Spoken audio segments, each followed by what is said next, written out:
I wanted to share a story because with about Fantasy Film Fest because actually, so when I was 16, I traveled around Europe with my best friend by train, and one of the cities we went to was Berlin, which actually ended up being our favorite city. And at that time, I already knew I wanted to be a filmmaker, but I hadn't told anybody. It was kind of the secret. And so I remember I was walking in the streets and I kept seeing this beautiful, amazing poster that I loved, which was, I think it was this a woman who was screaming, and she looked straight out of a film noir film from like the 40s, with this like bright, beautiful blue backdrop. And so I saw the poster so much and I liked it so much that I ended up taking one and bringing it back home, and I put it on my bed in my bedroom on my wall, and I kept seeing it every day. And so that was the year that I was finally able to tell my family that I wanted to be a filmmaker. And that poster was actually a poster of that year's Fantasy Film Fest, and I think it actually had a lot of influence in me kind of owning up to my desire, to my dream of being a filmmaker. It was just film was there on the wall. And so I thought when I found out that Nightman was selected at Fantasy Film Fest, I actually got really emotional because I thought, wow, if I had been able to tell, my 16-year-old self that, that one day she would make a film that would play at this festival, I think she would have been very happy and proud. Actually, the when the film project was brought to me, there was already a first draft of the script. So um, I was lucky enough, to kind of come in at a point where something was already fleshed out. And what really drew me to to the story was the relationship between the two characters, this complicated relationship, and these bruised, hurt characters that were each dealing with their own trauma, and the whole idea of gaslighting and how that was gonna play out. So I um I thought I thought that was something I really wanted to push even further, and I loved what genre allows you to do, which is take something very kind of intimate and small, and actually through it end up asking really these big questions of what is love, what is toxic, what is true, what is a lie, or what even things like what is evil, and is it the whole question of nature versus nurture. So that was really something that inspired me a lot, and also I must say just Ireland itself, and its folklore, that the tension that I think the country itself brings. So all that really brought together was really what made me want to like do this story.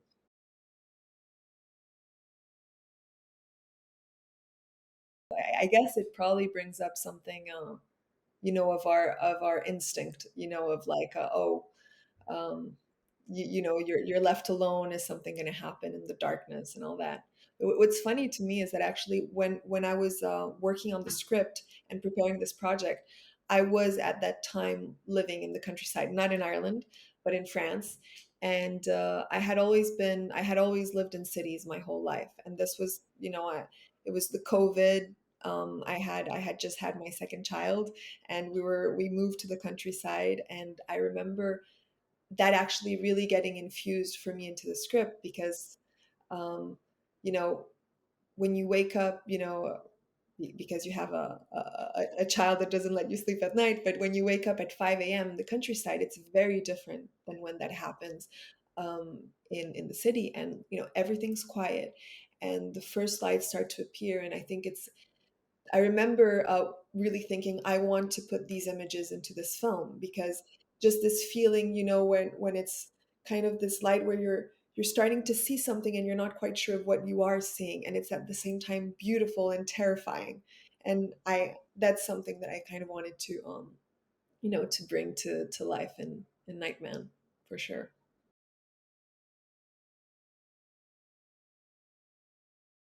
Personally, no, but we were really trying. I mean, This is where I think also Irish history kind of came into play, also into the script, and without wanting to, to refer to like a specific event. Um, Ireland, like many other countries, have had a history of, uh, um, very harsh school environments, or places where, um, young people, young women, young children were put aside, and and where terrible things happened, but that came to light many, many years after. So knowing that this was something kind of in the culture, it was something we wanted to address, which was taking kind of, children that are innocent, beings that are growing up with learning what is, learning how to like cope with life basically, and sometimes coming from very harsh environments, and how by placing them in these places, it was actually doing more wrong than good. So it was part of the themes that I wanted to explore with this, and it's true that it made it even more relevant because of Irish history.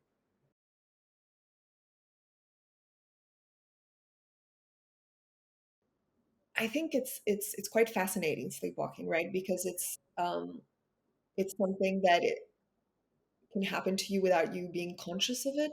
So I think it can be very scary for the person that goes through it, but also for the person in front experiencing it.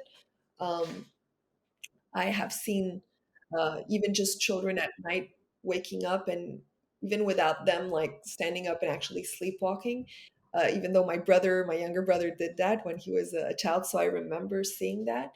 Uh, Even just a child standing up and not quite being there, but with their eyes open, I think there's something very unsettling about it. And so, um, I think part of the concept of the story was like how to bring, something that is very common into, and push it to its boundaries, and seeing how that could become, part of a very scary kind of story. And when I was investigating a bit on it, I mean, there are many stories behind sleepwalking, and there are actually, like, even sleepwalking being associated to, violent events. And there was a whole murder case in the 80s in the United States, where the man was accused of the man who was accused of murdering his family-in-law, was saying that he was a sleepwalker. And how could they prove that? Was he responsible or not? So I think it opens up all those kinds of questions also, that are super interesting. I think it was very important for me to, take root into these different themes that spoke to true things, be it of the Irish culture, or just things that resonated to us as, of our human experience. For me, the most important thing is always, even beyond research, that it feels real and it feels true to what we know of the human soul.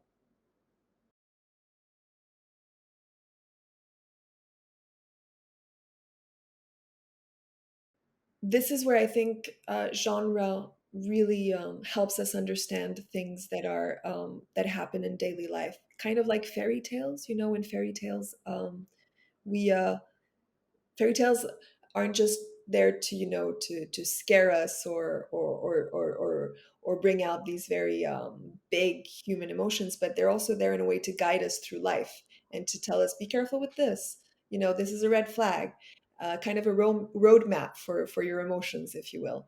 And I think here, what I wanted to show mostly was how hard it can be to escape a toxic relationship. If somebody's gaslighting you, if somebody's messing with your sense of self, and how you can even trust yourself, how hard it is to even believe in your own rationality.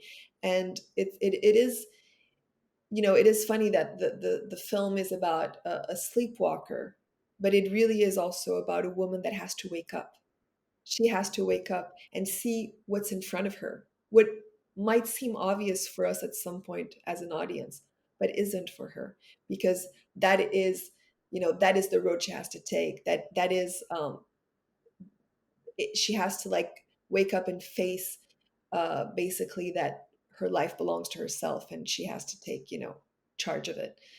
So I wanted to, yeah, show that how difficult it is to actually get out of these relationships. And here it's a question of a matter of life and death. But I think even when the stakes seem less high and it's more of a, more of a something that happens in everyday life, for most of the people that are going through these very toxic relationships, for them too, it feels like a matter of life or death.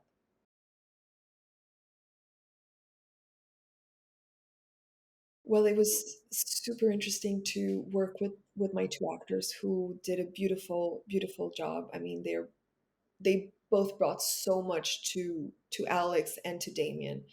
And we're really trying to understand how these two characters that come from, you know, different traumas themselves in their childhood kind of like found each other. And if you look at Alex's character, she that first scene is very important and very revealing to us when she talks to her psychiatrist about what happened to her in her childhood and how her mother was killed by her own father. And there's this thing about the guilt she feels of not having been there for her mother, but also that she still loved her father, and how deranged that was. And um, the the first time you see them together, Alex and Damien, after this, they're in the car, and she's sitting by his side, and she looks up at him and she smiles, and he smiles back, and I wanted to create something there where you had maybe a second of doubt, where it's like, is that her father?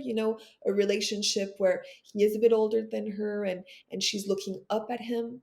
Um, so you understand from the beginning that there's something wrong there, that she's kind of recreating a pattern. And as nice and soft and caring as he might seem, there's something that doesn't sit right there. And for him, we're going to be discovering what happens to Damien obviously throughout the film, and he there's a whole transformation that occurs. But for him, he suffered something in his childhood, which is total abandonment, by his mother, and how she blamed him for a terrible accident. And so when we were working on Damien's character with Mark Huberman, who plays Damien, it was really about understanding him from a very human side. We didn't want to create, just like a black and white character where he's totally evil or totally good, but really just like all those nuances, because that's what we are as humans. And even the people that do the most terrible things, well, they were still children at some point. They still loved someone. You know, so his fear of abandonment actually makes him look for someone like Alex, who is suffering from kind of an opposing thing where she will never abandon him. It's almost like he has to take care of someone um, that has even bigger abandonment issues than him in a strange way. So you know, that kind of made us really fit both of these characters together, and understanding in a way why the relationship was still going on and why it was working strangely, and why they had found each other. Um, so but yeah, a lot of stuff, a lot of deep work with both of the to understand where they were going. Well, so I did all the casting in Ireland, and I must say I was blown away by the level of acting that I found there.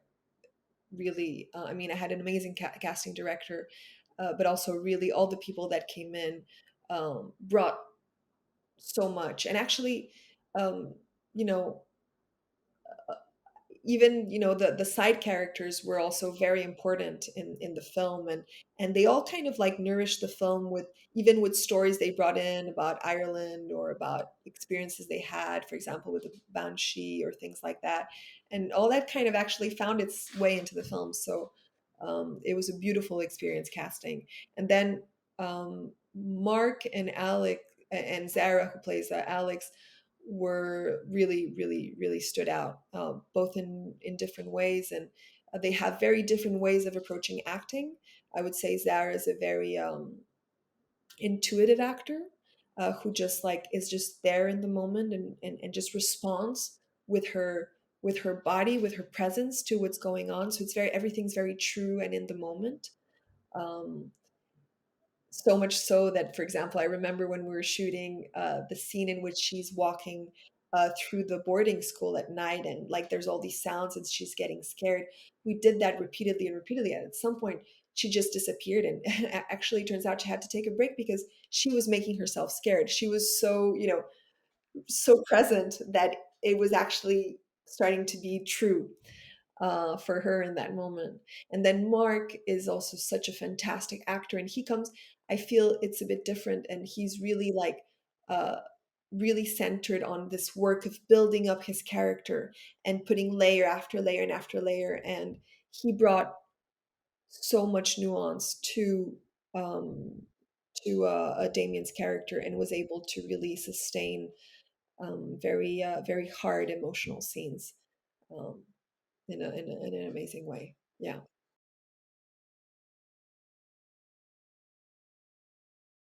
I think something very important visually always was to feel like it could be true, you know, um, that it had a mood, and it had a and it did bring you into the thriller horror aspect of it, but that you could somehow believe that the images you might be seeing were actually reality. And that goes back to what I was saying about that twilight hour on the countryside, where it's all really there, but is it your mind that's playing tricks on you? You're not sure. So it was the twilight hour was a very big thing in our aesthetic road. And then in influences, um I was very, very inspired by, films from the 70s, like that decade of psychological thrillers or horror films. Films like Rosemary's Baby, or um, Straw Dogs, or The Shining were very influential. And I think, of course, first of all, for the mood they brought, and like the just the beauty of the shots and of the places, of the aesthetic language, and hopefully that translates in Nightman. And I think even sometimes when I look now back at the costumes and some of the choices we made, I think there's a little vintage aspect to it. But what brought me, I think the closer to these films, and I think why I love them so much, is because they're really not about just the cheap thrills, or big special effects or any of that. It's really about the depth of characters, and the psychological like depth that they're willing to dig into. And when you watch any of these films from that era, you're not left empty afterwards. It's really films that open up a lot of questions and are very unsettling. And I think it's because you have really seen uh, these characters uh, go through, like a very deep kind of psychological portrait of them or something. And I think they you recognize in them, I guess, humanity, or part of yourself. And I think that's what makes it so strong. And it was really something that was very important for me to keep in mind here. I wanted us to really be with Alex, and really be with Damien, and understand them fully, and not, not just superficially.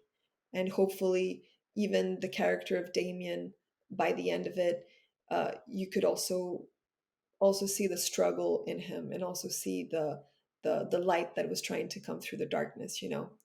And same with Zara. I mean, with the Alex's character, that it wasn't just, she's not just a victim. She also has a whole part of darkness in her, and she's also has a strength in her that has to come out. So it was, um, yeah, these films were very, very important. Well, it's funny actually because my films prior to Nightman weren't genre films. I made, there were more like dramas, even with a bit of humor and comedy. And it had been a while that I had been wanting to make a genre film.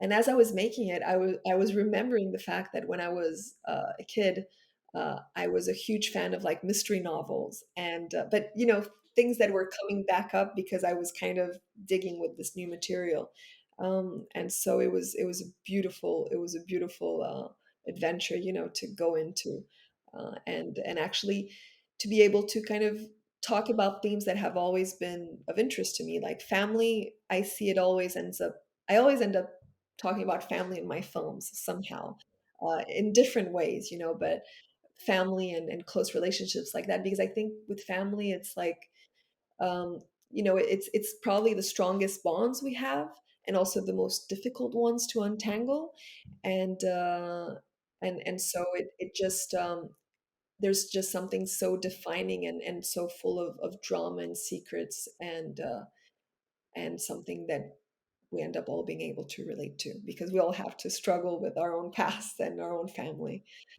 So yeah, it was a different way to look at that. I think losing someone I love, not finding someone. Yeah, I think especially, I guess, now that I'm a mother, but even before that, I think, those dreams where you're just desperately looking for someone and they just disappeared. I think that would be it. Yeah. When I came into the project, the film was already financed, which was kind of a blessing for a filmmaker because, as you probably know, so much of our work is also financing and having to like carry this project for years and years and years. And so, lucky enough, the film was financed. That being said, it was a very small budget, and it was a big challenge because we shot the film in 19 days, which is very short, and it was really, we were racing against the clock all the time, and even the pre-production was a whole race in itself. We had a month for everything: location scouting, casting, production design. So that was really the biggest challenge, um, in order to make the film of the quality that we wanted to make it to. I hope so. I have, yeah, I'm working on this idea, and I hope it can get made. But yeah, it's funny actually how being able to make this film and exploring genre has uh, has made it present, and I've really seen the beauty in it. Yeah.